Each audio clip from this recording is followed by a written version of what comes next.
नमस्कार दोस्तों, हमारे YouTube चैनल गुरु क्लासेस में आप सभी का स्वागत है। आज के सेशन में हम लोग हिंदी स्टार्ट करते हैं। हिंदी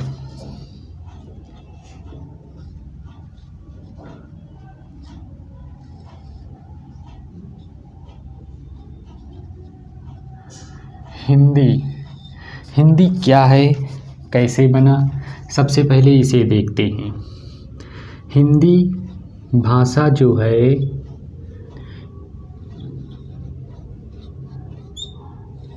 भास धातु से बना है और भाषा का शाब्दिक अर्थ है शाब्दिक अर्थ, विचार प्रकट करना।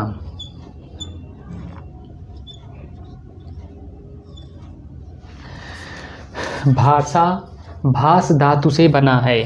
भाषा का शाब्दिक अर्थ है विचार प्रकट करना। व्याकरण क्या है? व्याकरण क्या है? व्याकरण क्या है, सबसे पहले इसे देखते हैं। भाषा को शुद्ध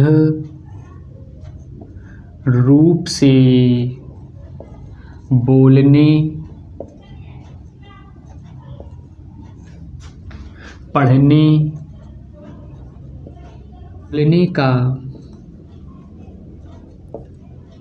बोलने का ज्ञान कराने वाला शास्त्र या फिर साधन को व्याकरण कहते हैं। व्याकरण कहते हैं। व्याकरण के मुख्य 3 अंग हैं। मुख्य 3 अंग हैं। नंबर 1 वर्ण विचार, नंबर 2 शब्द विचार,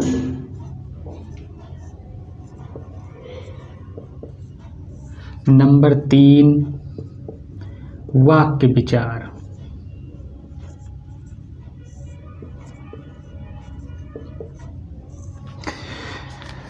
व्याकरण क्या है? भाषा को शुद्ध रूप से बोलने, पढ़ने व बोलने का ज्ञान कराने वाले शास्त्र या साधन को व्याकरण कहते हैं। व्याकरण के मुख्य 3 अंग हैं: वर्ण विचार, शब्द विचार, वाक्य विचार। अब अगला हम लोग देखते हैं व्याकरण। व्याकरण शब्द की उत्पत्ति। व्याकरण शब्द की व्युत्पत्ति। व्युत्पत्ति संस्कृत भाषा के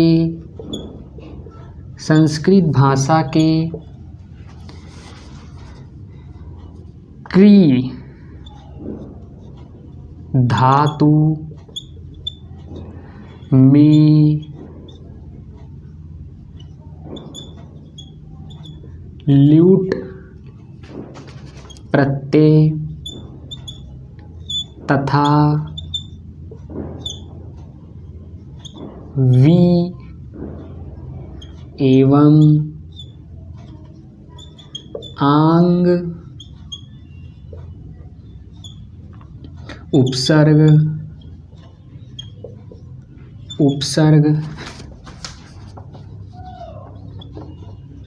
लगाने से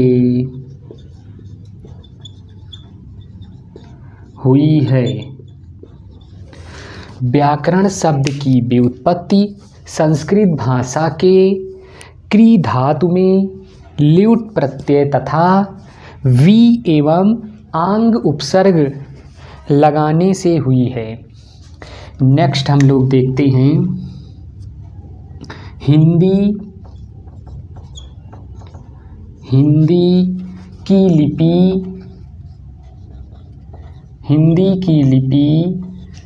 देवनागरी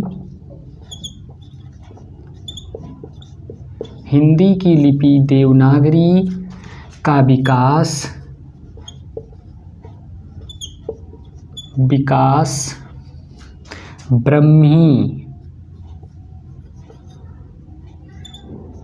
ब्राह्मी लिपि से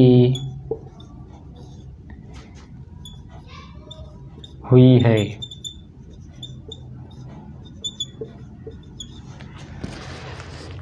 हिंदी की लिपि देवनागरी का विकास ब्राह्मी लिपि से हुई है।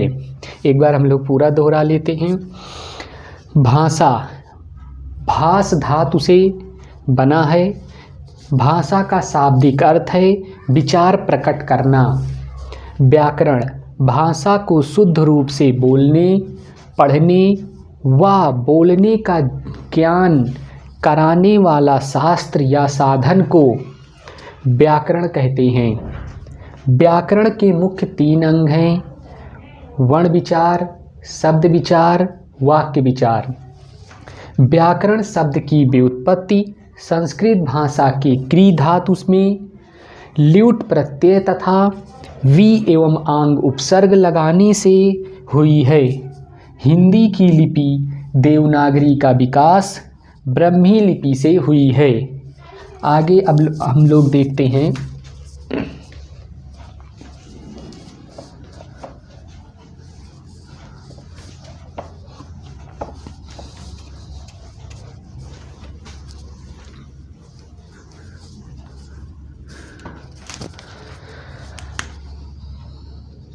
भाषा के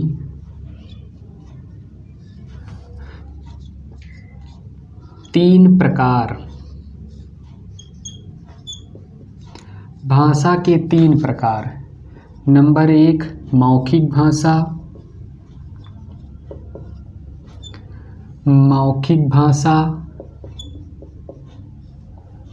नंबर 2 लिखित भाषा।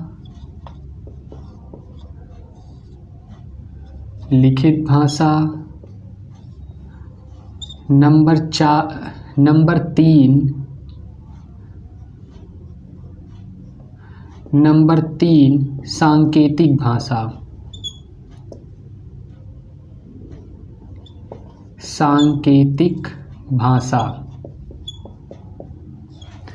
भाषा के 3 प्रकार हैं: मौखिक भाषा, लिखित भाषा, सांकेतिक भाषा।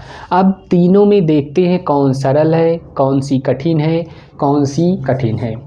तो मौखिक भाषा जो हम इस समय बोल रहे हैं उसे मौखिक भाषा कहते हैं। मौखिक भाषा सबसे सरल भाषा है। सबसे सरल भाषा। लिखित भाषा जो हम इस व्हाइट बोर्ड पर लिख रहे हैं उसे लिखित भाषा कहते हैं। और लिखित भाषा सरल व कठिन भाषा है। सांकेतिक भाषा अभी जो हम हाथ से कुछ संकेत कर दें और मुंह से ना बोलें उसे ही सांकेतिक भाषा है। चलिए हम करके दिखाते हैं। आप लोगों ने कुछ समझा? नहीं समझा। उसी को ही सांकेतिक भाषा कहते हैं। सांकेतिक भाषा सबसे कठिन भाषा है। सबसे कठिन भाषा।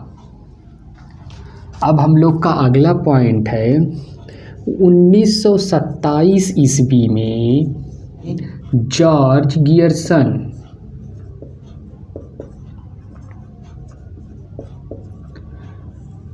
महोदय ने उपभाषा को उपभाषा 5 बताई और बोलियां 17 बताई।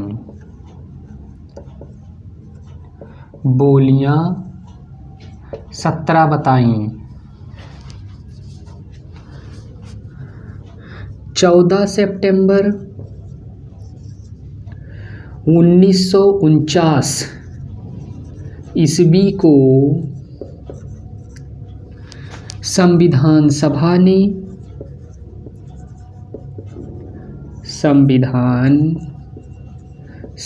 ने हिंदी को राजभाषा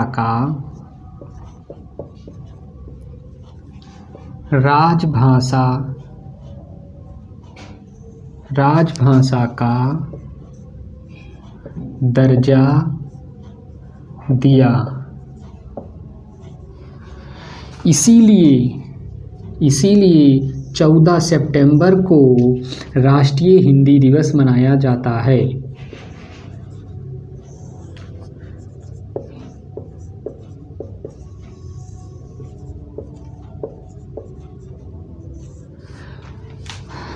अगला पॉइंट है 10 जनवरी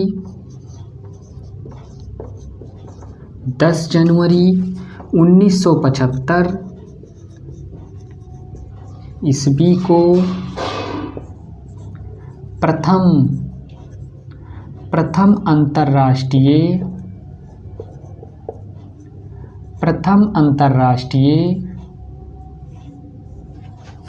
हिंदी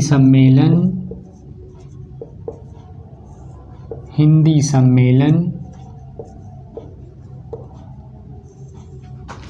नागपुर में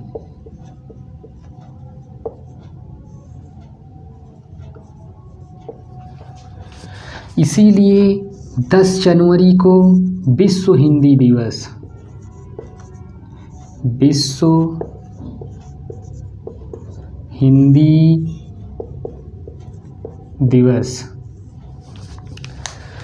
भाषा के प्रकार।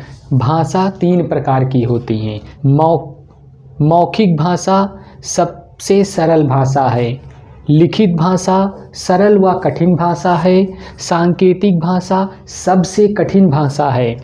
1927 ईस्वी में जॉर्ज गियर्सन ने उपभाषा 5 बताई और बोलियां 17 बताई। 14 सितंबर 1949 को संविधान सभा ने हिंदी को राजभाषा का दर्जा दिया। इसीलिए 14 सितंबर को राष्ट्रीय हिंदी दिवस मनाया जाता है।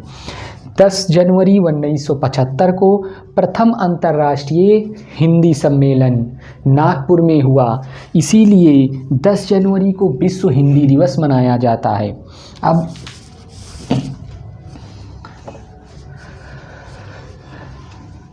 अब आगे हम लोग देखते हैं संविधान में कितनी भाषाएं थी। कोई बता सकता है मूल संविधान में कितनी भाषाओं का उल्लेख था?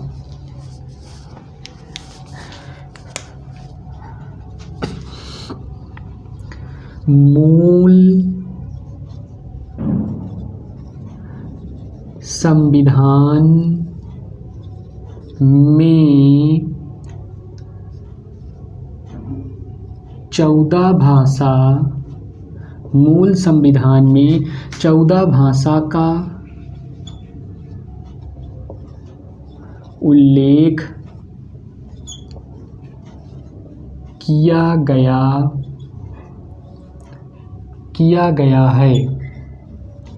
मूल संविधान में 14 भाषा का उल्लेख किया गया है, लेकिन 21वां संविधान संशोधन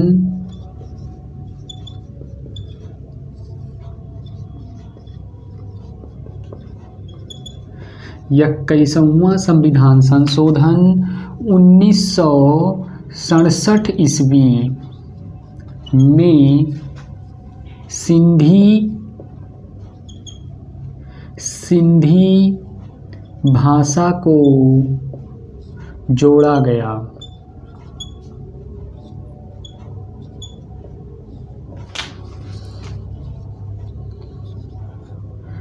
71वां संविधान संशोधन,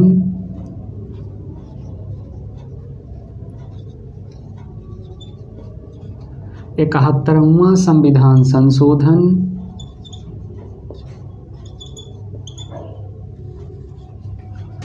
1992 से कोंकणी,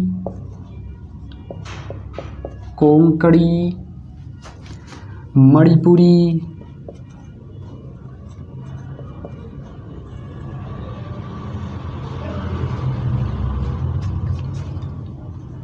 नेपाली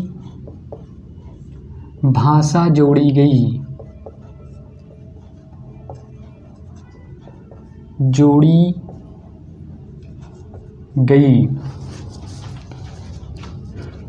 अगला इम्पोर्टेंट पॉइंट, 92वां संविधान संशोधन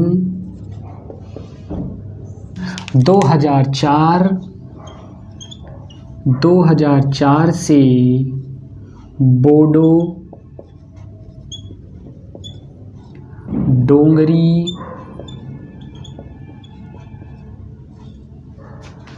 मैथिली,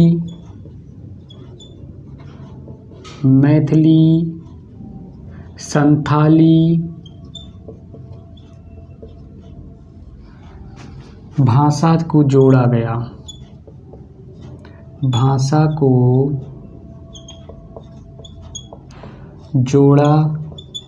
गया।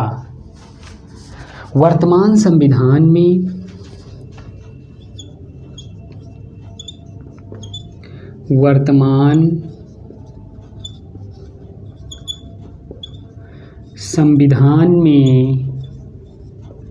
लगता है मिसाइल की गोली ख़त्म हो रही है। 2 मिसाइल है, दोनों में लगता है उसकी गोलियां जो हैं मिसाइल की वो ख़त्म होने के कगार पर हैं।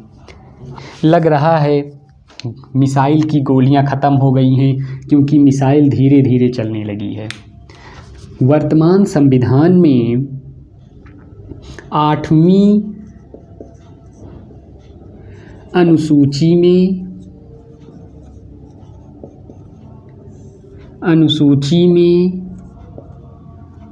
भाग 17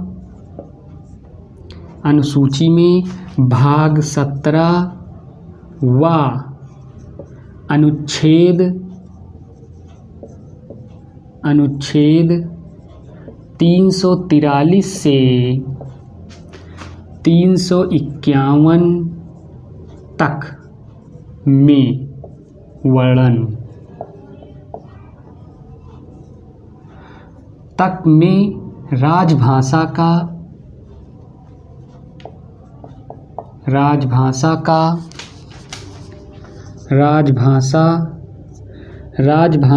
के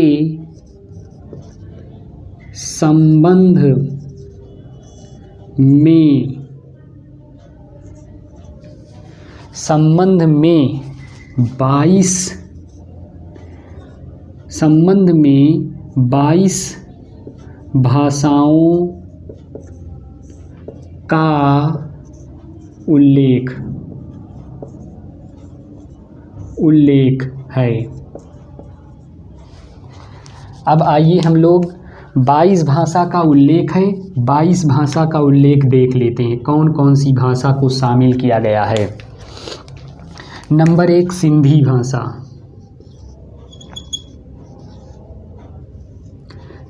भाषा। Number 2 Nepali. Number 3 Manipuri. Number 4 Konkani. Number 5 Bodo. Number 6 Dogri.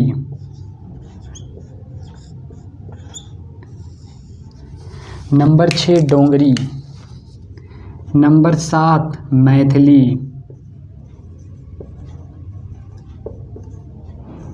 Number 8 Santhali.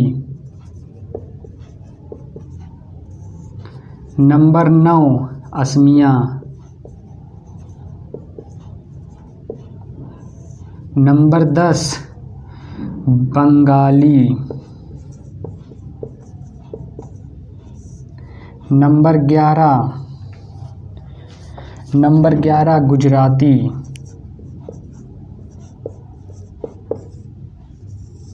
Number 12 Malayalam.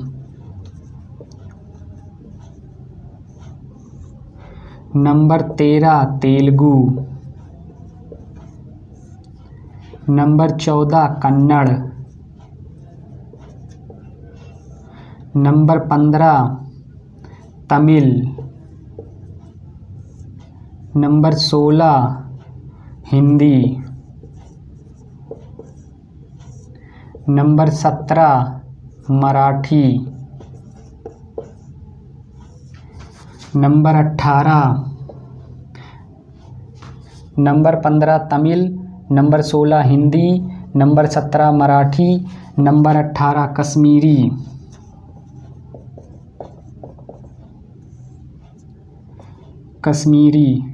Number 19 Odissi Odia. Number 19 Odia.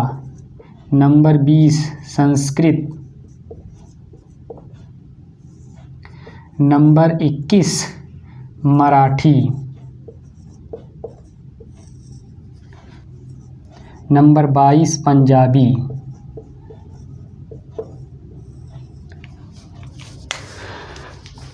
ये है 22 भाषा। अब एक बार दोबारा रिवीजन कर लेते हैं। मूल संविधान में 14 भाषा का उल्लेख मिलता है।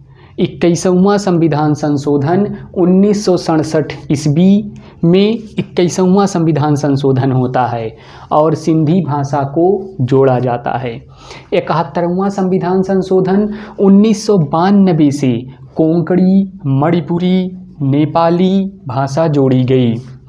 92वां संविधान संशोधन 2004 से बोडो, डोंगरी, मैथिली, संताली भाषा जोड़ी गई। वर्तमान संविधान में 8वीं अनुसूची में भाग 17 में व अनुच्छेद 343 से 351 तक में राजभाषा के संबंध में 22 भाषाओं का उल्लेख है। 22 भाषा में पहली सिंधी, नेपाली, मणिपुरी, कोंकणी, बोडो, डोंगरी, मैथिली, संथाली, असमिया, बंगाली, गुजराती, मलयालम, तेलुगु, कन्नड़, तमिल, हिंदी, मराठी, कश्मीरी, उड़िया, संस्कृत, मराठी, पंजाबी। ये 22 भाषाएं हैं। आगे हम लोग देखते हैं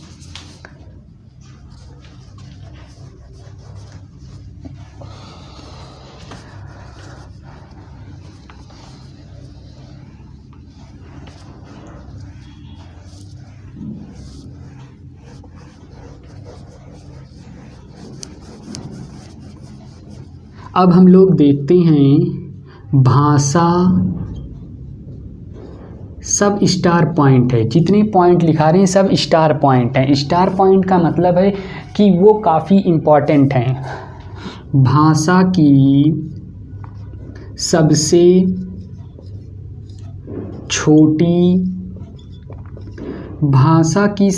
छोटी मौखिक इकाई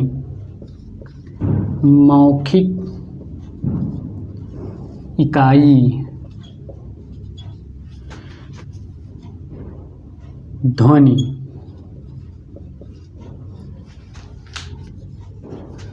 भाषा की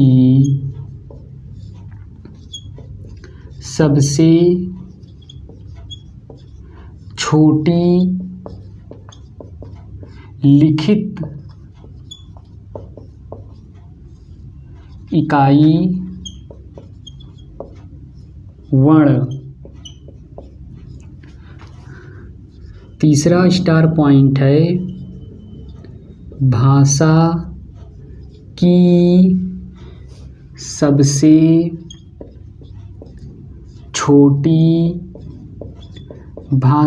सबसे छोटी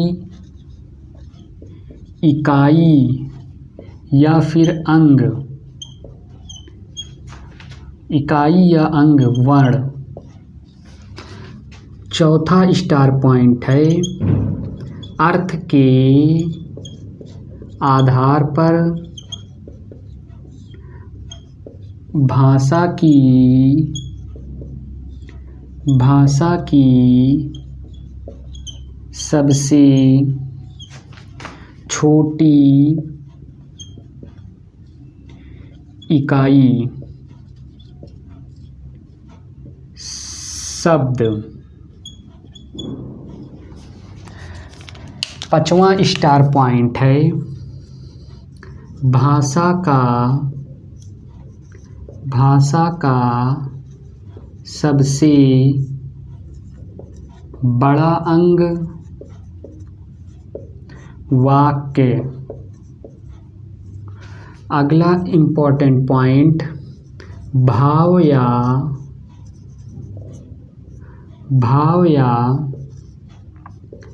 भावार्थ के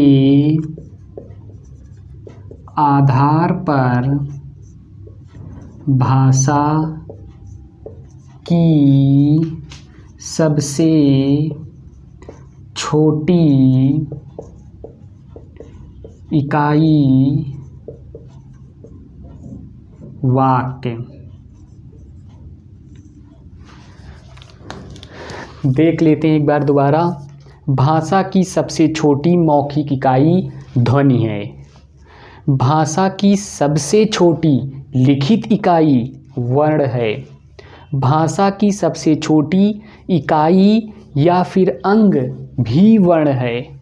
अर्थ के आधार पर भाषा की सबसे छोटी इकाई शब्द है। भाषा का सबसे बड़ा अंग वाक्य है। भाव या भावार्थ के आधार पर भाषा की सबसे छोटी इकाई वाक्य है। अब हम लोग देखते हैं वर्ण या अक्षर क्या है। वर्ण या अक्षर क्या है। वर्ण या अक्षर क्या है। जिन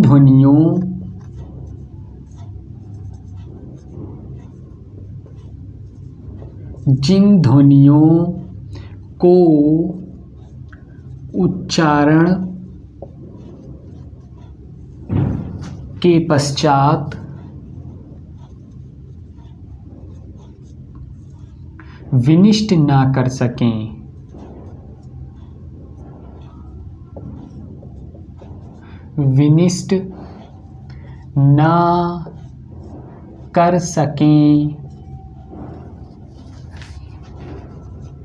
उन्हीं को वर्ण या अक्षर कहते हैं। वर्ण या अक्षर जिन ध्वनियों को उच्चारण के पश्चात विनिष्ट क्या होता है। विनिष्ट का मतलब होता है जिन्हें नष्ट ना किया जा सके, उन्हें विनिष्ट कहते हैं। इसीलिए लिख दिया गया है विनिष्ट ना कर सकें, जिसे नष्ट ना किया जा सके उन्हीं को वर्ण या अक्षर कहते हैं। भाषा की सबसे लघुत्तम ध्वनि वर्ण या अक्षर है।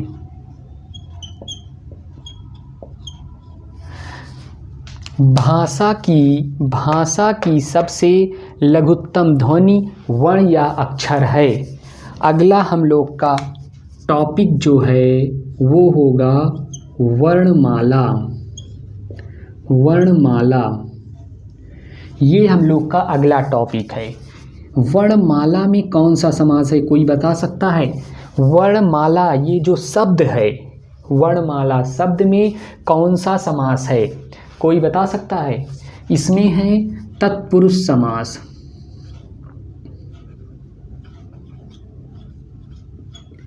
तत्पुरुष समास। अभी समास पढ़ाया नहीं गया है, समास आगे पढ़ाया जाएगा। इस वर्णमाला जो शब्द है ये, इसमें तत्पुरुष समास है। तत्पुरुष समास आगे बताया जाएगा, तब आप लोगों को क्लियर हो जाएगा। आज के लिए हम लोग इतना ही रखते हैं। हम अपनी आगे की क्लास में वर्णमाला पढ़ेंगे। वर्णमाला आप लोग एक बार देख लीजिएगा, हिंदी वर्णमाला में कितने अक्षर होते हैं, उन्हें लिख कर भी देखिएगा। जैसे हिंदी वर्णमाला में हम थोड़ा सा बता देते हैं कि हिंदी वर्णमाला में 52 अक्षर होते हैं, 52। तो आप एक बार लिख के देख लीजिएगा कि आप 52 अक्षर को लिख पा रहे हैं या नहीं। आप इस सेशन को जितना अधिक से अधिक लाइक, शेयर व सब्सक्राइब करेंगे, हम उतने ही अधिक मोटिवेशन के साथ अपनी अगली क्लास को आपके बीच में लेकर उपस्थित होंगे। धन्यवाद।